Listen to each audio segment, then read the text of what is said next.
من الشیطان الرجیم بسم اللہ الرحمن الرحیم رب اغفر لی وہب لی ملکا لا ینبغی لأحد من بعدی انک انت الوہاب۔ یہ 23ویں پارے میں سورۃ صاد میں آیت کریمہ ہے۔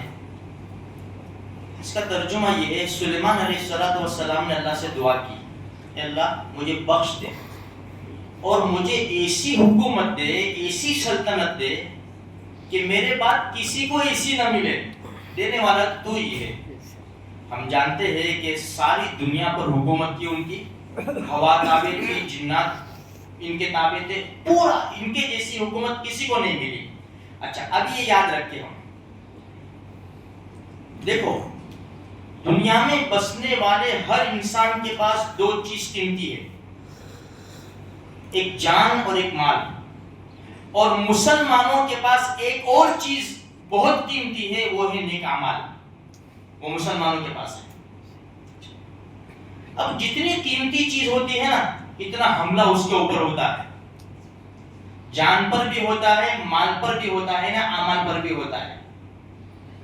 جان پر حملہ کرنے والے جن کا مقصد صرف جان ہے، وہ جانور ہے۔ جانور کو ہمارے مال سے کوئی مطلب نہیں ہے، شیر، چیتا، بھیڑیا، سانپ، بچھو ڈس کے ہٹ جائیں گے، ہمارے مال سے ان کو کوئی مطلب نہیں ہے۔ انسان ہے وہ مال پر حملہ کرتا ہے، جان پر بھی کرتا ہے، مال پر حملہ کرتا ہے۔ کیوں؟ اس لیے کہ اس کی نظر میں اس کو مال چاہیے، قیمتی مال ہے تو مال کے اوپر حملہ کرے گا۔ ہاں یہ مال نہ ملنے پر وہ جان بھی لے گا۔ تیسرا نیک اعمال ہے، اس کے اوپر کون حملہ کرتا ہے؟ شیاطین۔ اچھا یہ حملہ کیسا ہوتا ہے؟ نیک اعمال کو بگاڑنے کا۔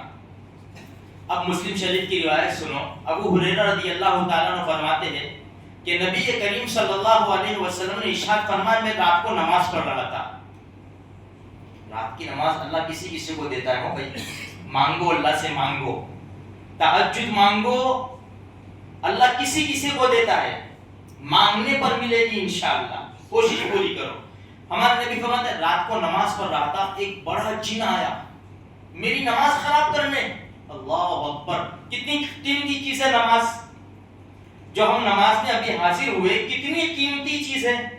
ہمارے نبی کی نماز خراب کرنے کے لیے بڑا جن آیا۔ اللہ کے رسول فرماتے ہیں کہ میں نے اسے پکڑا، دبا دیا اسے میں نے۔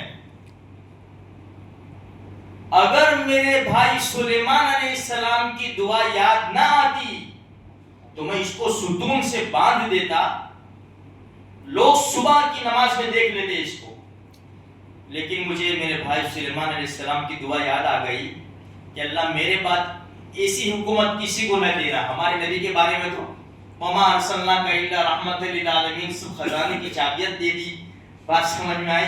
لیکن ہمارے نبی نے یہ احتیاطاً کیا ایسا۔ تو خیر، کہنے کا مقصد یہ ہے کہ اللہ کے رسول صلی اللہ علیہ وسلم نے اسے چھوڑ دیا، اللہ نے اسے ذلیل کر کے وہاں سے بھگایا۔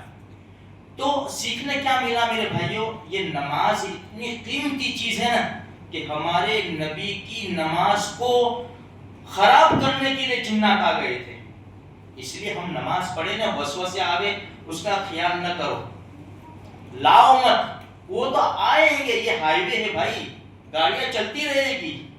اس لیے بعض لوگ چھوڑ دیتے ہیں نماز، یار میں نماز پڑھتا ہوں بہت وسوسے آتے ہیں، یہ تو آئیں گے شیاطین۔ ہم جب اللہ کے رسول کو نہیں چھوڑا جناتوں نے، شیاطین نے، تو ہم کو کہاں سے چھوڑیں؟ ہم اپنا کام کرتے رہے، وہ اپنا کام کرے، ہم اپنا کام کرتے رہے۔